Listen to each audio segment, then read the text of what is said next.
उत्तराखंड की राजनीति में इन दिनों पारा चढ़ा हुआ है। वजह गृह मंत्री अमित शाह का दौरा, जिसने बीजेपी विधायकों की हार्ट बीट को बढ़ाया हुआ है। नेता भले ही गृह मंत्री के दौरे को लेकर उत्साहित हों, लेकिन जुबान पर एक सवाल भी है कि क्या शाह जी आएंगे तो खुशखबरी लेकर आएंगे। क्या अब धामी मंत्रिमंडल में खाली पड़ी कुर्सियों को भरने के लिए ग्रीन सिग्नल मिलेगा? उत्तराखंड की शांत वादियों में इन दिनों एक सियासी तपिश महसूस की जा रही है। वजह 7 मार्च को सियासत के चाणक्य कहे जाने वाले नेता गृह मंत्री अमित शाह का उत्तराखंड का दौरा, जो केवल एक औपचारिक दौरा नहीं है बल्कि बीजेपी के लिए मिशन 2027 का ब्लूप्रिंट माना जा रहा है। कहा जा रहा है कि यह दौरा उत्तराखंड में पार्टी के कार्यकर्ताओं में जोश भरने का काम करेगा। वहीं पार्टी के कार्यकर्ताओं के साथ नेताओं को भी शाह के इस दौरे से कई उम्मीदें हैं।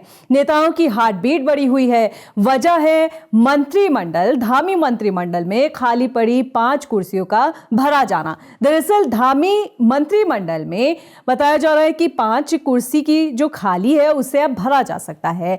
आपको ये जानकारी दे दें कि धामी सरकार के 4 साल पूरे हो रहे हैं और 4 साल के पूरे होने पर प्रदेश भर में कार्यक्रम का आयोजन हो रहा है। एक तरफ 4 साल का जश्न मनाया जा रहा है, तो वहीं दूसरी तरफ उन विधायकों के दिल की धड़कनें भी तेज हो गई है जो मंत्रिमंडल में शामिल होने की आस लगाए बैठे हुए हैं और कई बार अपना नया कुर्ता भी सिलवा चुके हैं, लेकिन ऐसी नौबत ही नहीं पड़ी कि उस कुर्ते को पहना जा सके। हर बार उनके अरमानों पर पानी फिरता नजर आया।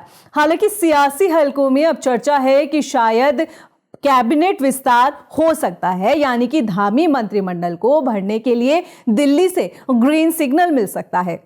सूत्रों की माने तो कैबिनेट में 5 खाली पदों को भरने के लिए हाईकमान ने विधायकों का रिपोर्ट कार्ड तलब किया है, यानी कि खाली पदों को भरने के लिए परफॉर्मेंस बेस्ट ऑफ फॉर्मूला मानी जा रही है। यानी कि तोहफा उन्हीं को दिया जाएगा जो केंद्र की परफॉर्मेंस पर खरा उतरेगा, ताकि आने वाले विधानसभा चुनाव में पार्टी को इसका लाभ मिल सके। इससे पहले भी धामी कैबिनेट विस्तार की चर्चाएं समय समय पर होती रही। कभी सीएम धामी के दिल्ली जाने पर, तो कभी होली दिवाली पर, कभी जेपी नड्डा के आने पर, तो अब अमित शाह के दौरे पर। फिलहाल तो सबकी निगाहें मार्च यानी कि 7 मार्च पर टिकी हुई है। देखना यह होगा कि इस बार दिल्ली से खुशखबरी आती है या फिर निराशा हाथ लगती है। इस रिपोर्ट को लेकर आपका क्या कहना है? आप हमें कमेंट कर सकते हैं। आप देख रहे थे खबर उत्तराखंड। मैं थी आपके साथ रक्षंदा खान। कल फिर हाजिर होंगे किसी और मुद्दे के साथ। नमस्कार।